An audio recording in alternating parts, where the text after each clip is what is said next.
하나님의 말씀 마태복음 27장 35절부터 35절, 36절, 37절 그리고 45절에 있는 말씀입니다.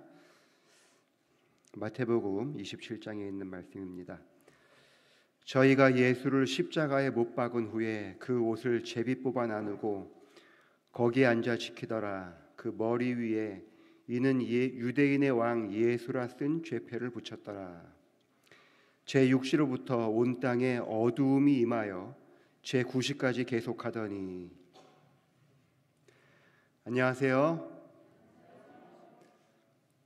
네, 식사는 좀 하고 오셨나요? 이 저녁 시간에 예배에 참석하는 것이 얼마나 힘든 일인지 모르겠습니다. 그럼에도 이렇게 하나님의 전을 찾아주셔서 정말 감사를 드립니다. 이제 제가 가끔 그런 생각을 해봅니다. 나는 어쩌다가 목사가 되었을까? 내가 왜 목사가 되었을까? 여러 이유가 있는데요. 그 중에 하나가 저하고 전혀 관계없는 분들의 지원을 많이 받아왔던 것 같아요. 무슨 이야기냐면 제가 이제 춘천에서 학교를 다닐 때 춘천 영어학원교회를 출석했었습니다. 그곳에서 계속 교회를 다녔는데 정작 저를 먹여주고 재워주고 했던 교회분들은 춘천 효자교회 분들이었어요.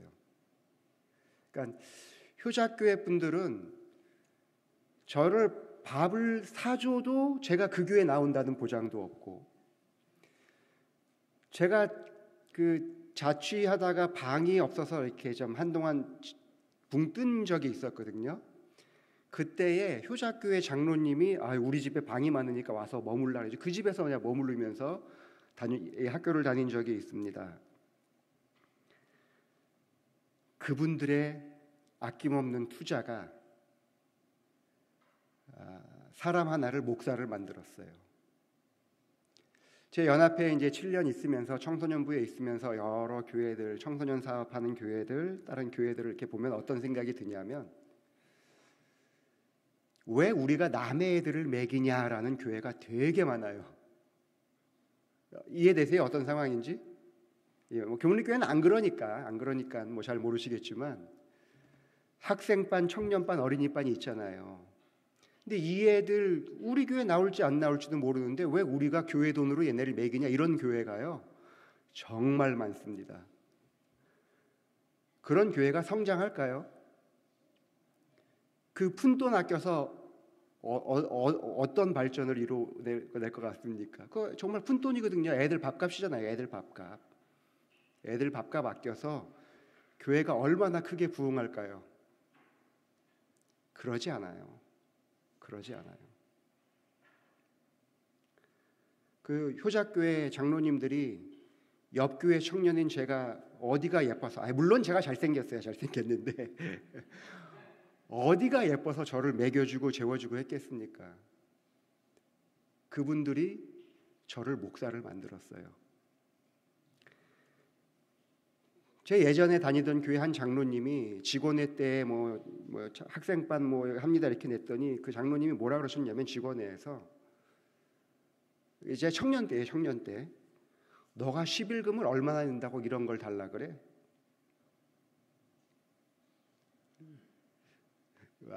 충격이죠, 충격. 제가 그때 교회 떠날 뻔했어요. 충격받고서. 그때 교회 떠났으면 교문리교회 큰일 날 뻔했습니다. 이런 집회도 못해요. 그런 마음 먹는 분들이 혹시라도 이 교회에는 한 분도 안 계시기를 바랍니다. 교문리교회 정도면 잘은 모르지만 패스파인더, 청년, 개척대, 어린이반, 그게 어린이반이 패스파인더고 패스파인더가 개척된가요? 강조하는 겁니다. 저도 아는데 강조하는 겁니다. 어린이 청소년 사업을 위해서 교회 예산의 절반은 투자하셔야 됩니다. 그래도 어린이 청소년 학생반이 성장을 안 한다? 그러면 70%를 투자하십시오. 그러면 성장합니다. 나와 관계없는 교회, 교인을 투자했더니 목사가 하나가 나왔잖아요. 제가 신학하면서 그 효자교회가 얼마나 고마웠겠어요. 서울에서 공부하면서 결혼해갖고 매주마다 춘천으로 내려갔습니다. 교육전도사 효자교회, 영화관교회 옆에 있는데 그 교회 안 가고 효자교회로 갔어요. 제가 얼마나 고마웠겠어요. 그 교회 교인들이. 모든 교인들이, 제가 잠언 11장 24절에 있는 말씀을 굉장히 좋아해요. 흩어 구제하여도 과도하게, 뭐죠? 갑자기만 헷갈리네요. 흩어 구제하여도 더욱 부하게 되는 일이 있나니 과도하게 아껴도 어떻게 된다고요? 가난하게 된다고. 교회요, 아낀다고 교회가 부흥하지 않아요. 써야 부흥합니다. 쓰세요. 교회 돈이 없으면 그때 우리 성도님들이 헌금해서 내면 되잖아요. 교회 돈 다 쓰고, 그러면 이 교회가 얼마나 부흥하겠습니까? 정말 이 교회가 어린이부터 어르신에 이르기까지 모든 연령이 다 부흥하고 성장하고 발전하는 아름다운 교문리교회가 되기를 바랍니다. 그 일을 위해서 모두가 한 마음 한 뜻으로 함께 어린이, 학생, 청년들을 위해서 무엇보다도 더 많이 투자하시는 그런 우리 성도님들이 되기를 바랍니다. 왜 아까보다 아멘이 적어졌어요?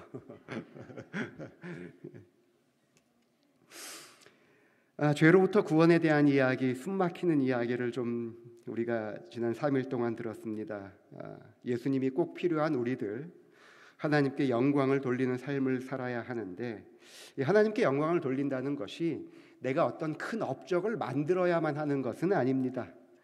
그냥 내 삶의 관점을 바꿔서 예수님을 주인으로 삼고 따라가겠다라고 생각만 하고 따라가도 하나님께서는 영광을 스스로 취하시는 분입니다. 생각해 보면 우리가 뭐 잘됐다고 하나님이 영광 받으시는, 그렇게 하나님 하찮은 분이 아니시거든요. 하나님의 영광은 하나님께서 스스로 취하십니다. 그렇기 때문에 내가 어떤 열매가 없어도 중요한 것은 따라가는 것입니다. 하나님께서 원하시는 대로 따라가는 것인데요. 그런데 신앙을 하면서 가장 문제가, 이렇게 고민이 될 때가 언제냐면, 내가 하나님의 뜻대로 살고 싶은데 캄캄해요. 하나님의 뜻대로 열심히 살아가려고 하는데 뭔가 일이 잘 풀리지 않는 것입니다. 마음이 어두워요. 과연 내가 이렇게 살아가는 것이 진짜 하나님의 뜻대로 사는 것일까? 과연 내가 이렇게 사는 것이 잘한 선택일까? 이런 고민을 하게 되는 것입니다. 예전에 제가 한 분을, 동해에서 제가 6년 동안 공들인 분이 침례를 받았는데, 이분이 침례를 받은 날부터 안 좋은 일이 생겼어요. 그러니까 뭐라고 생각을 하냐면, 내가 자격이 없는데 침례를 받아서 그래서 이런 일들이 생긴다고. 그러고선 교회를 안 나오셨어요. 우리도 무언가 내가 이번에 신임 장로가 돼서 열심히 헌신해야지라고 마음을 먹었는데 갑자기 뭐 사업이 흔들리고 안 좋은 일이 생기면 어떤 생각을 해요? 내가 자격이 안 되는 거 아닐까? 내가 부족해서 이런 일이 생길 거 아닐까? 우리 마음에 조금이라도 어두운 그늘이 비치면 내가 하나님을 향하여 나아가는 길도 고민이 되기 시작하는 것입니다. 중요한 것은 이런 어려운 일들이 생기는 이유가 내가 하나님을 섬길 만한 자격이 안 되거나 아니면 믿음이 없어서 생기는 일이 아닙니다. 우리가 항상 밝은 빛을 따라가고 싶지만 이렇게 어둡고 캄캄한 마음속에 어두움이 찾아오는 이유는 아직까지도 이 땅이 죄악이 지배하는 땅이기 때문에 그렇습니다. 죄가 지배하고 있기 때문에 수시로 우리 마음에 어두움이 찾아오는 것이지 하나님이 우리를 버리셔서 이런 일들이 생기는 것이 아니에요. 그러면 나는 이렇게 마음이 캄캄하고 어두울 때에, 그때에 하나님은 어디 계실까요? 내가 이토록 해답이 보이지 않아서 마음이 답답함을 느끼는 그때에 도대체 하나님은 무엇을 하고 계실까요? 제가 이게 대학 다닐 때 지난번에 말씀드렸잖아요. 대학원 포기하고 이제 대학 다니고 하면서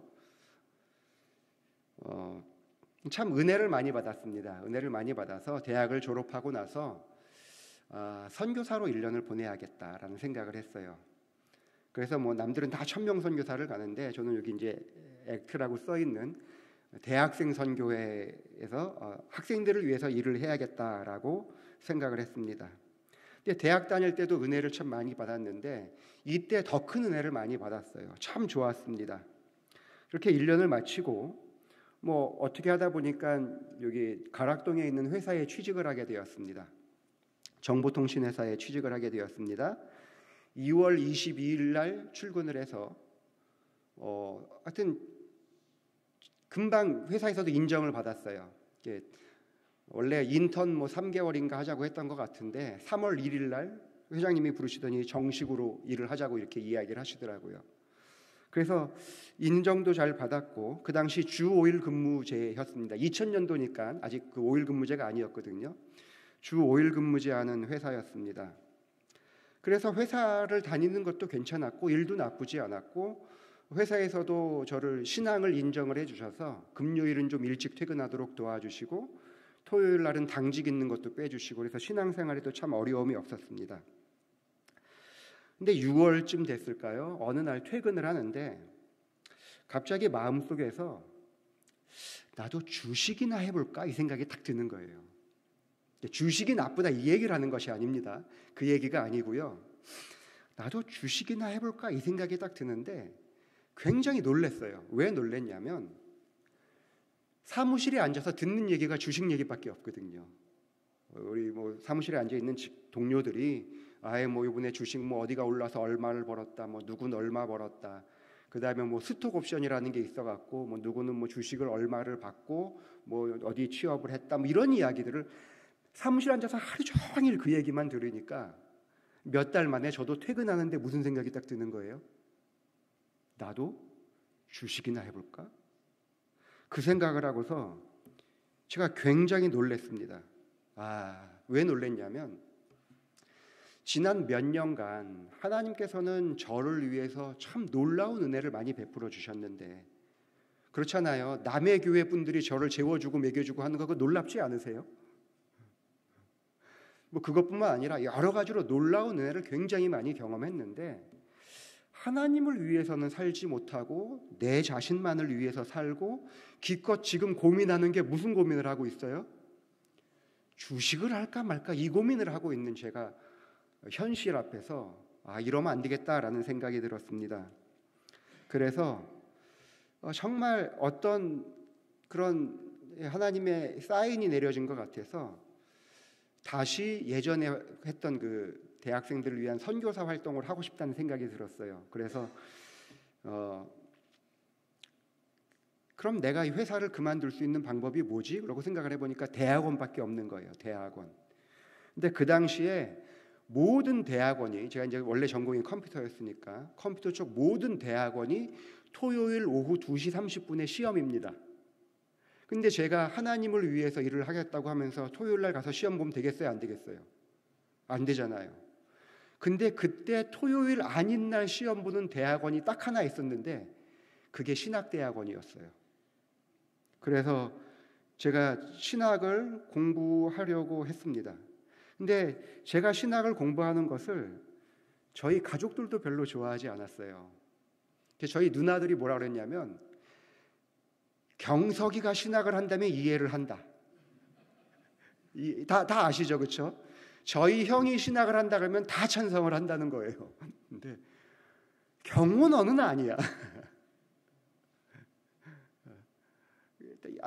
저희 형님을 잘 아시니까 그렇지 이해되시죠? 유경성 목사 이해 상상이 되잖아요. 근데 유경호가 목사? 이게 저희 누나들도 이게 상상이 안 되는 거예요. 어쩌면 나도 좀 하나님을 위해서 하나님의 영광을 위해서 일할 수 있을 기회가 될 것 같은데 이게 안 돼요. 그러다가 하여튼 우여곡절 끝에 다시 이제 신학을 공부하게 되었습니다. 근데 그 과정에도 참 은혜가 있었어요. 있었는데 제가 이제 신학대학원에 합격을 하고 7월 10일부터 봉사대를 가야 되는데 이게 합격을 하니까 그 회사에 다니기가 싫은 거예요. 그래서 이제 봉사대를 가야 합니다. 그러고선 7월 7일, 2000년 7월 7일이 금요일입니다. 그날까지만 일을 하기로 하고 회사에 이제 사표를 냈습니다. 그리고서는 7월 5일이 됐을 때 저희 회사가 7월 5일이 월급날이었어요. 희한하게 5일이 월급날인데 그 5일날 이제 그 회사 차가 다 외근을 나가고 차가 없는 겁니다. 근데 그 당시만 해도 지금처럼 뭐 컴퓨터로 이렇게 월급을 넣을 수 있는 게 아니라 저희 경리를 데리고 은행을 가야 됐습니다. 그래서 제가 그 항상 차를 운전을 해서 경리를 데리고 은행에 내려다 주고 업무를 보면 이제 데리고 왔는데 그날 회사 차를 딱 보니까 다 외근을 나가고 차가 2대만 있는 거예요. 하나는 회장님 차, 하나는 사장님 차. 근데 제가 회장님 차 다이너스티, 사장님 차 SM5. 근데 제가 회장님 차는 달라고 할 수 없으니까 사장실을 찾아가서 사장님 오늘 월급날인데 지금 차가 없어서 은행을 못 갑니다. 사장님 차를 주시면 제가 갔다가 와서 다시 키를 드리겠습니다. 그랬더니 이분이 저한테 키를 주시는 거예요. 이 사장님도 저를 되게 좋아했었어요. 영락교회 집사님이셨는데 제가 영락교회 그 학생반 홈페이지 만들어주고 막 이랬거든요. 그래서 이분이 저를 되게 좋아하셨어요. 그래서 이제 그 사장님 차를 이 차입니다. SM5 바꿔서 은행에 딱 갔는데 은행에 도착하자마자 외근 나간 다른 직원한테 이 땡땡 대리한테 전화가 왔어요. 이 회사 차를 끌고 나간 사람들이 이 기름을 안 넣으려 그래요. 귀찮으니까 기름 넣고 하는 게. 그래서 성남 쪽에 갔다가 오면서 이게 앵고가 났다고 연락이 온 겁니다. 그러면서 전화로 뭐라고 하냐면 저희 회사 건물 옆에 카센터가 있었고 그 카센터에서 저희 회사 차를 다 관리를 했어요. 그 카센터에 전화를 했으니까 제가 가서 그 회사에서 말통을 받아다가 그 기름을 가지고 자기 있는 곳으로 와서 주고 가면 된다고 하는 겁니다. 그 카센터에 전화는 해놨대요. 어차피 이제 은행 업무를 하는 시간이 있으니까 대충 계산을 하니까 이렇게 돌면 되겠다 싶어갖고 은행에 내려주고 한 바퀴 돌아서 회사 앞에 차를 세워놓고 7월 5일입니다. 굉장히 더웠어요. 차문을 열고 내려서 카센터에 가서 말통을 잡고 뒤를 딱 돌아다 보는데 어떤 사람이 그 차에 타더니 차가 가는 거예요. 거리도 얼마 안 돼요. 여기서 저 피아노 있는 저 정도밖에 안 돼요. 세워놓고 말통 잡고 뒤를 딱 돌아봤더니 타더니 가는 겁니다. 순간 야 이거 차 잃어버렸구나. 그러고서 제가 말통을 집어던지고 막 달려갔습니다. 그때 제가 깨달은 놀라운 사실이 있어요. 차가 사람보다 빨라요. 제가 못 따라갔어요. 제 눈앞에서 제가 제 차를 잊어버렸습니다. 그때부터 제가 어떤 생각을 하게 됐을까요? 나 내일 모레 회사 그만둬야 되는데 어쩌지? 차를 잃어버린 것보다 더 큰 걱정이 야 이거 내가 이러고서 공부하러 갈 수 있을까? 바로 112 전화하고 회사에 전화를 하고 지금 상황이 이렇게 된 것에 대해서 이야기를 했습니다. 그랬더니 112에서 오래요. 송파경찰서에서 오라고 연락이 왔습니다. 그래서 그곳에 갔어요. 그곳에 가갖고 생각을 해도 참 헛웃음이 나와요. 어이가 없는 거예요. 근데 7월 5일에 잠깐 그 물건을 가지기 위해서 시동을 끌 수도 없잖아요. 더운데 에어컨 틀어놓고. 내가 뭘 잘못했을까? 마음속이 캄캄해지는 겁니다. 혹시 내가 가지 말아야 할 길을 가기 때문에 이런 일이 생긴 게 아닐까? 이해되시죠? 네, 신학을 하려고 했는데 유경석도 아닌 주제에 내가 신학을 하려고 해서 하나님께서 막으시는 것은 아닐까? 경찰서에 가갖고 조서를 작성합니다. 조서를 작성하는데 마음이 답답해요. 기도하고 싶은데 기도할 수 있는 공간이 없는 것입니다. 이렇게 어려운 일이 생기면 그냥 기도가 아니라 무릎 꿇고 기도하고 싶은 마음이 생겨요. 기도하고 싶어갖고 제가 화장실을 갔습니다. 화장실에 가서 이렇게 기도하지는 않았고요. 사람들이 보니까 그 변기 있는데 가서 무릎 꿇고 기도를 하려고 하는데 화장실에서 무릎 꿇고 기도하려면 변기를 끌어안아야 돼요. 이렇게 구조적으로. 변기를 끌어안고 기도를 했습니다. 정말 하나님 도대체 어디 계신지 왜 저한테 이런 일이 생겼는지 모르겠습니다. 하나님 제가 정말 이 길을 가지 말아야 할 길을 갔기 때문에 이런 일이 생긴 것인지, 아니면 제가 계속 가야 하는지 알려주십시오. 제가 그 화장실에서 정말 길게 오래 기도를 했거든요. 그때 하나님께서 뭐라고 말씀해 주셨는지 아세요? 뭐라고 하셨게요? 기도해 보셨잖아요. 하나님께서 뭐라고 하세요? 아무 말씀도 안 하시더라고요. 나는 정말 참 진실되게 기도를 하는데 하나님께서 아무 말씀도 안 하시는 것입니다. 그날 집에 왔습니다. 집이 난리가 났습니다. 다음날 출근을 했습니다. 갔더니 제일화재보험 아시죠? 지금은 없지만 제일화재보험, 옛날 그 63빌딩이 제일화재보험이었거든요. 그 제일화재보험에서 그 보험조사관이 왔어요. 회사에 와서 이제 저한테 조사를 합니다. 근데 이게 재밌는 게 차를 도난당했을 때에 보험을 들었어도 차 문이 열렸냐 안 열렸냐, 차 키가 차 안에 있냐 밖에 있냐, 차 키가 꽂혀 있냐 안 꽂혀 있냐, 시동이 걸렸느냐 안 걸렸느냐에 따라서 보험이 달라져요. 보상이 달라지는 겁니다. 근데 저는 어떤 상황이에요? 그냥 차 문도 열려 있고 시동이 걸려 있었어요. 그러니까 최악의 상황입니다. 최악의 상황. 이 보험 조사관이요, 얼마나 무서운지 아세요? 경찰보다 더 무서워요. 왜냐하면 돈이 달렸잖아요. 자기네 돈이. 그러니까 막 굉장히 막 이렇게 물어보는데, 나중에 저희 회장님이 옆에서 막 왔다 갔다 하세요. 왜 그런지 몰랐어요. 나중에 그 차량 관리하는 분이 와갖고 그 얘기를 해줘요. 야, 미스터 유, 회장님이 뭐라 그랬는 줄 알아? 야, 빨리 가서 차 문 잠겼다고 얘기해. 그거 하라고 자꾸만 자기 옆구리를 찌르더래요. 보험 더 받아야 되니까. 근데 그 송 실장이라는 분이 회장님한테 그랬대요. 저놈이 신학하겠다고 회사 그만두는 놈인데 거짓말 하란다고 하겠습니까? 하여튼 있는 대로 솔직히 얘기를 했어요.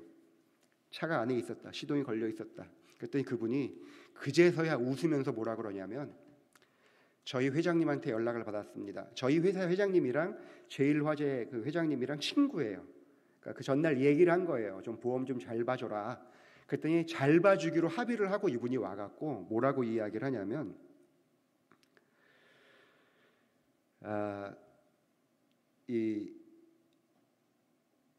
회장님한테 얘기를 잘 들었습니다. 저희가 특별히 배려를 해서 80%까지는 보험에서 책임져 주겠습니다. 이렇게 이야기를 하는 거예요. 그래서 그러면 얼마입니까? 그랬더니 그 당시 저 차가 한 2,500만 원 정도 됐는데 2천만 원은 보험회사에서 해결할 테니까 500만 원은 본인이 해결을 하라는 거예요. 2000년도에 500만 원이에요. 지금도 500이 큰데 23년 전 500만 원이 얼마나 큰 돈입니까?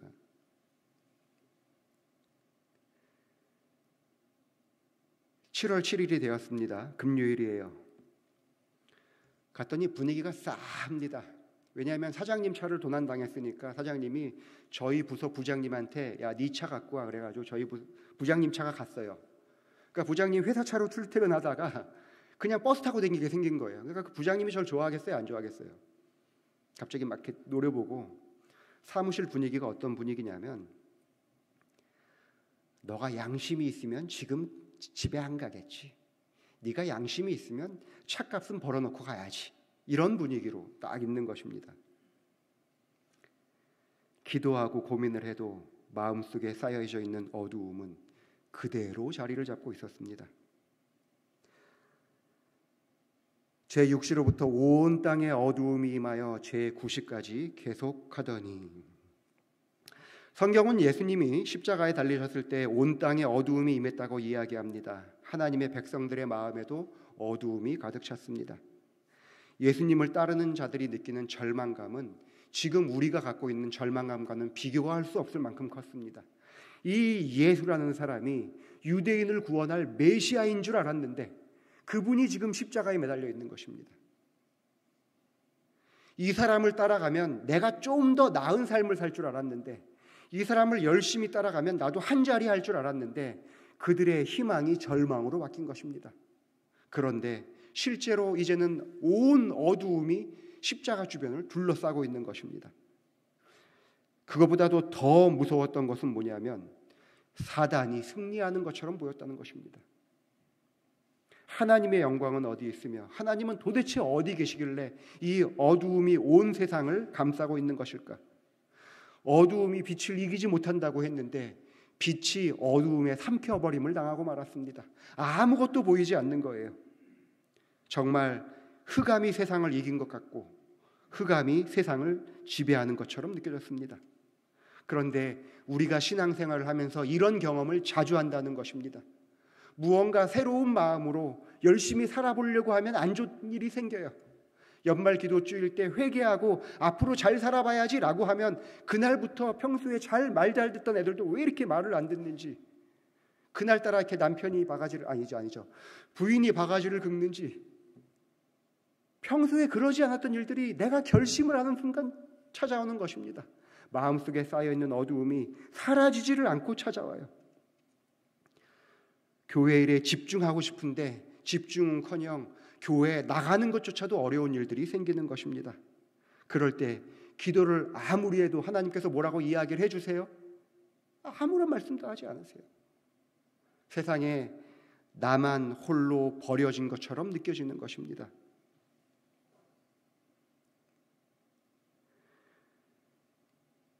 온 땅에 어두움이 임하여 제9시까지 계속하였다. 일식이나 다른 자연현상이 없었는데도 달도 없고 별도 없는 한밤중에 짙은 어두움과 같았다. 그것은 후세 사람들의 믿음을 굳게 하기 위하여 하나님께서 주신 기적적인 증거였다. 우리는 마음이 답답하고 어두움에 가득 차 있는데 화입 부인은 선지자의 글을 통해서 선지자의 글은 뭐라고 이야기해요? 그 어두움이 뭐라고요? 후세 사람들의 무엇을 위해서? 믿음을 굳게 하기 위해서 하나님께 주신 기적적 증거라고 이야기를 합니다. 아니, 내 마음이 이토록 어둡고 캄캄한데 그것이 어떻게 우리의 믿음을 강하게 하는 기적적인 증거가 되겠습니까? 그것이 기적적인 증거가 될 수 있는 이유는 하나입니다. 온 땅을 뒤덮은 저 흑암 한가운데 누가 계셔요? 예수 그리스도가 계시기 때문인 것입니다. 흑암이 둘러싸여 있어서 아무것도 볼 수 없는 그 자리에 누가 계신다고요? 예수님이 계신다고요. 신앙생활을 하면서 정말 열심히 해보려고 할 때 닥쳐지는 그 어려움으로 인하여 마음속이 캄캄해지는 그때에 그 한가운데에 예수 그리스도의 십자가가 자리 잡고 있음을 생각하시고 위로를 얻는 성도님들이 되길 바랍니다. 만약에 이 어두움 그 자체로만 남아있다면 그것은 어두움이 승리한, 흑암이 승리하고 한 것이 되고 말았을 것입니다. 그러나 그 어두움의 한가운데에 어두움으로 인해서 우리가 눈으로는 볼 수 없지만 예수 그리스도의 십자가가 있다는 사실을 믿음으로 깨닫는 성도님들이 되길 바랍니다. 그 어두움의 한가운데 우리의 죄와 사망을 이기시려고 십자가에 달리신 예수 그리스도가 계시기 때문에 우리는 마음이 캄캄한 가운데서도 희망을 가질 수 있는 사람들입니다. 예수님께서 하나님께 버림을 받아서 십자가에 달리셨기 때문에 우리가 희망이 있는 것입니다. 시대의 소망은 계속해서 이렇게 이야기합니다. 그 짙은 어두움으로 인하여 하나님의 임재가 가리워졌다. 그분은 어두움으로 장막을 만드시고 그분의 영광을 인간의 눈으로부터 감추셨다. 하나님과 그의 거룩한 전사들은 십자가 곁에 계셨다. 아버지께서는 아들과 함께 계셨으나 그분의 임재는 나타나지 않았다. 만일 하나님의 영광이 구름 속에서 번쩍였다면 모든 관중들은 멸망하고 말았을 것이다.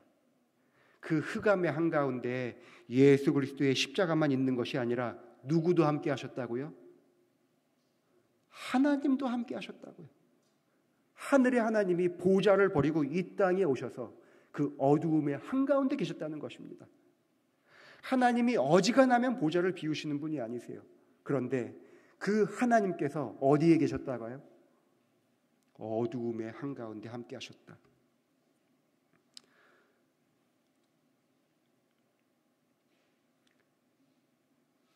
비록 하나님께서 어두움 가운데 본인의 임재를 가리셨기 때문에 예수님조차도 하나님의 함께 하심을 깨닫지는 못했지만 그 자리에 하나님이 함께 하셨다는 것은 지금 우리의 어두운 마음속에도 하나님이 함께 하신다는 것을 약속해 주고 계신 것입니다.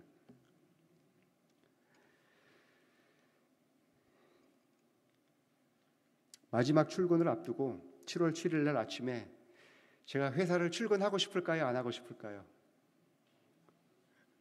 출근하기 싫더라고요. 이불 밖에 나가기 싫더라고요. 내가 나 잘 먹고 잘 살려고 신학을 하겠다는 것도 아닌데 왜 이런 일이 생겼을까? 그렇죠? 그때 계속 직장 생활을 했으면 돈은 지금 훨씬 더 많이 벌었을 거예요. 그렇죠? 아무리 기도를 해도 하나님께서 응답해 주시지도 않고 이 문제가 해결될 것 같지 않는데 나는 어떤 선택을 해야 할까? 그런데 그 가락동까지 출근해서 가는 그 길에 마음속에 어두움은 아직 남아있는데 위로와 소망이 생기기 시작하는 것입니다. 그래, 흑암 한가운데 누가 계셔요? 예수님이 계시지. 내가 지금 선택하고 지금 내가 가려 하는 그 길이 내가 잘 먹고 잘 살려는 길이 아닌 게 분명하다면, 그렇다면 믿음으로 이 길을 계속 가야 하는 것이 아닐까? 그날 출근했습니다. 다른 날보다도 좋지 않아요.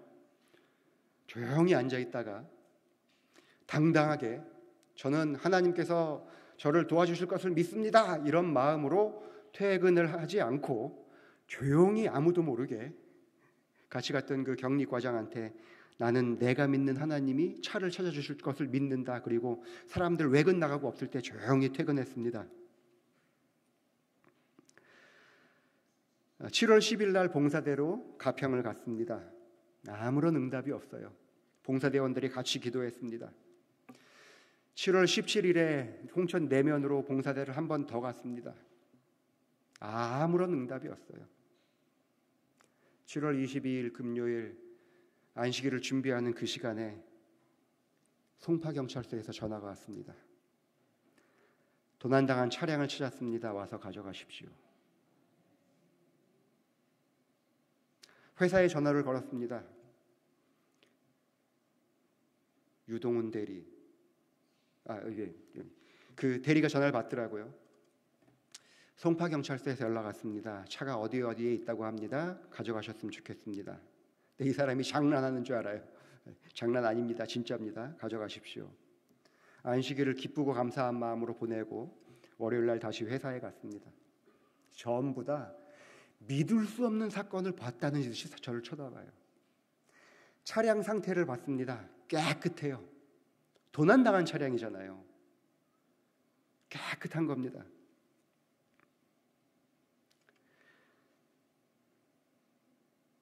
사실 하나님 참 많이 원망했거든요. 하나님 좀 일찍 찾아주면 좋지. 차량 상태를 보는 순간 감사와 회개의 기도가 흘러나왔습니다. 어두움의 한가운데 내려오셨던 하나님의 임재가 우리를 버리지 아니하셨던 것입니다.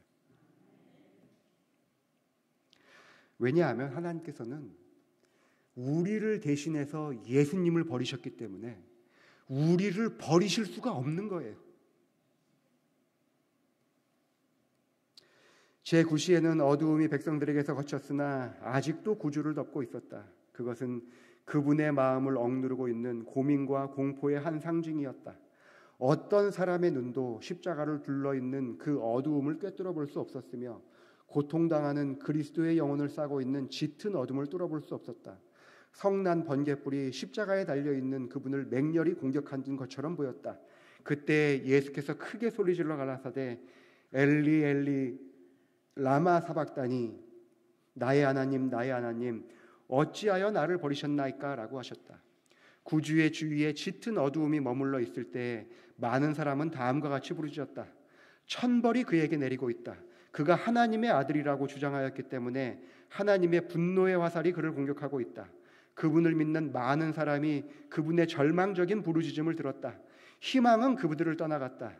하나님이 예수님을 버리셨다면 그분을 믿는 자들은 무엇을 믿을 수 있겠는가? 하나님이 예수님을 버리셨다면 그분을 믿는 자들은 어떤 소망이 있겠냐고 물어봅니다. 그러나 하나님이 그분을 버리셨기 때문에 우리가 이 자리에 남아있는 것입니다. 하나님이 어둠의 한가운데 계셨기 때문에 우리가 빛을 보며 살아갈 수 있는 거예요. 예수님께서 어두움 가운데 십자가에 달려 돌아가셨기 때문에 우리가 빛이 어두움을 이겼다는 그 사실을 믿을 수가 있는 것입니다.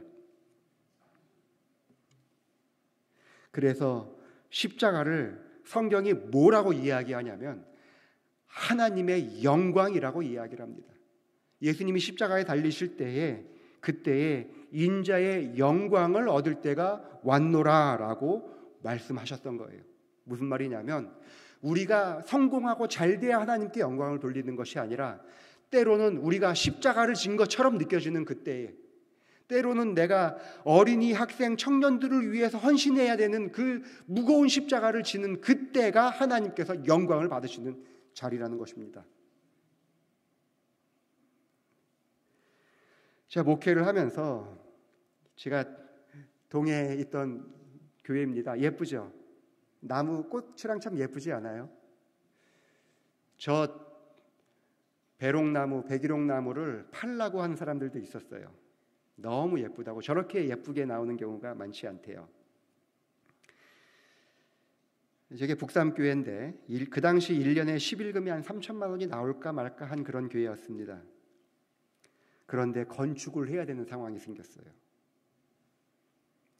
당연히 건축이 쉽지 않았습니다. 그래도 어렵게 뭐 지난번에 말씀드렸잖아요.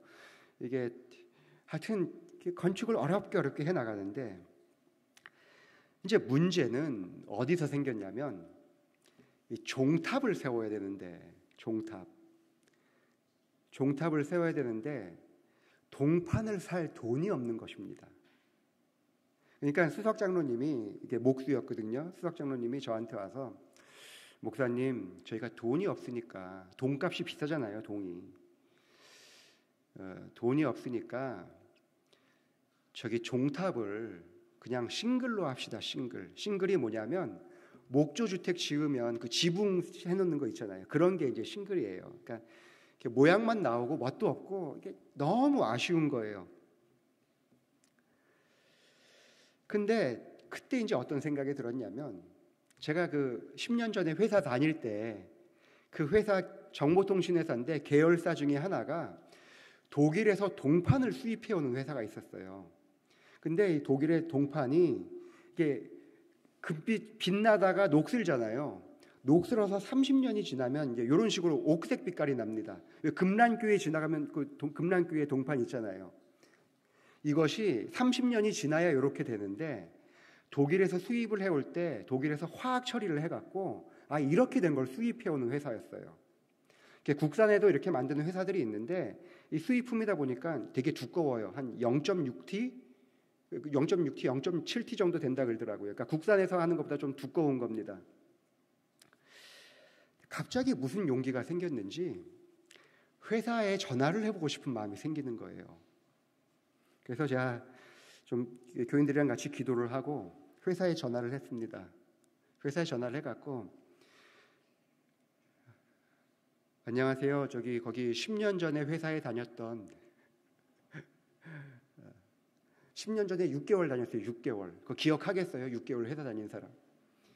10년 전에 6개월 회사 다녔던 유경호라고 합니다. 딱 그랬더니 유경호? 그때 그 차 잃어버린 사람? 워낙에 이게 인상이 강렬하게 박혀 있어서 저를 잊어버리질 않은 겁니다. 무슨 일이냐고. 그래서 뭐 이런저런 일로 전화를 했다 했더니 회장님한테 전화를 하래요. 회장님한테 전화번호를 알려주는 겁니다. 그래서 또 기도하고 거기 전화를 했습니다. 안녕하세요 회장님. 10년 전에 그 회사를 다녔던 유경호라고 합니다. 그랬더니 이분이 기억을 못하세요. 은퇴하셨대요. 유경호? 누구지? 이제 목사한다고 그만둔 36대 36대 신학을 갔으니까 36대 미스터 유 그 자동차 차를 잃어버린 게 너무나 그게 회사에서 10년 동안 이 전설의 고향처럼 내려온 이야기입니다. 그러니까 유경호 이름은 기억하고 있는 거예요. 기억나 무슨 일이야? 회장님 제가 이러저러 해서 동판이 필요합니다 했더니 얼마나 필요하냐요? 이제 그 장로님한테 물어봤더니 45회배, 그러니까 1회배가 가로 1m, 세로 1m가 1회배라 부르더라고요. 그런 게 45개가 필요하대요. 그러니까 되게 종탑이 커요. 그 정도 필요합니다. 그랬더니 내가 저기 회사에 그 격리과에 전화를 해놓을 테니까 거기 전화해서 받으라고.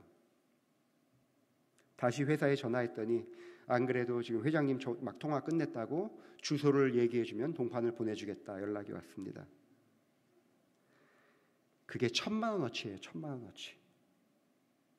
23년 전에 1,000,000원어치 동판이 물건 트럭에 실어서 왔습니다.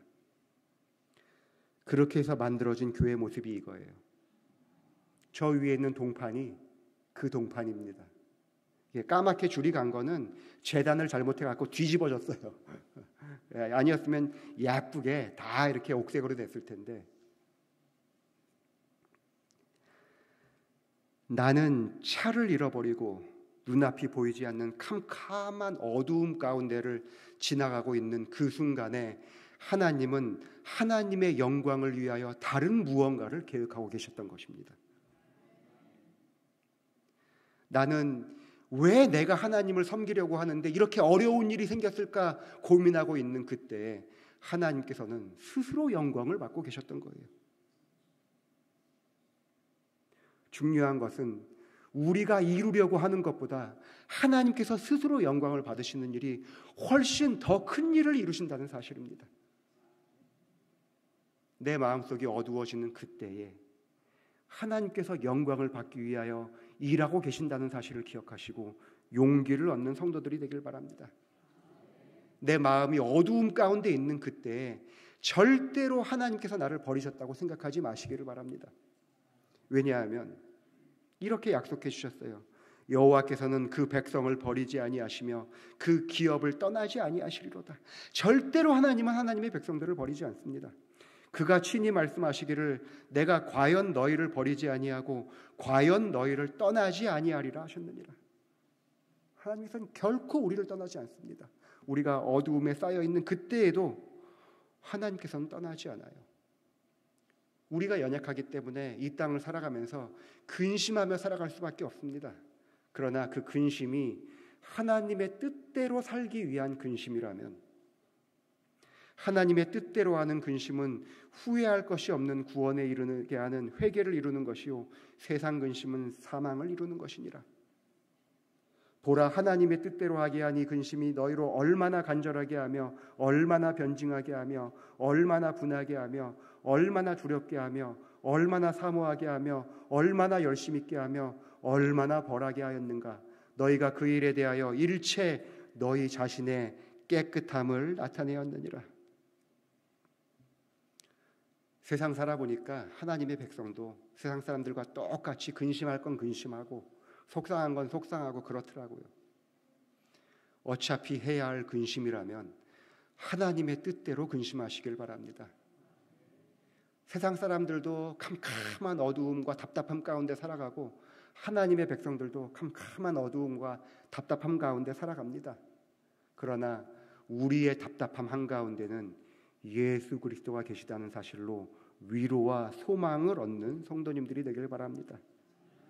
우리의 마음이 어두운 그때 우리 마음속에서 예수님은 십자가에서 우리를 대신하여 죄와 사망과 싸우고 계시는 것입니다. 그분이 승리하신다면 그때 하나님께서 우리를 통하여 영광을 얻게 되실 것입니다. 그러므로 더더욱 하나님의 영광을 위하여 살기로 결심하시고 하나님의 뜻에 순종하시고 하나님께 언제나 감사하며 살아가는 그런 모든 우리 교문리교회 가족들이 되길 바랍니다.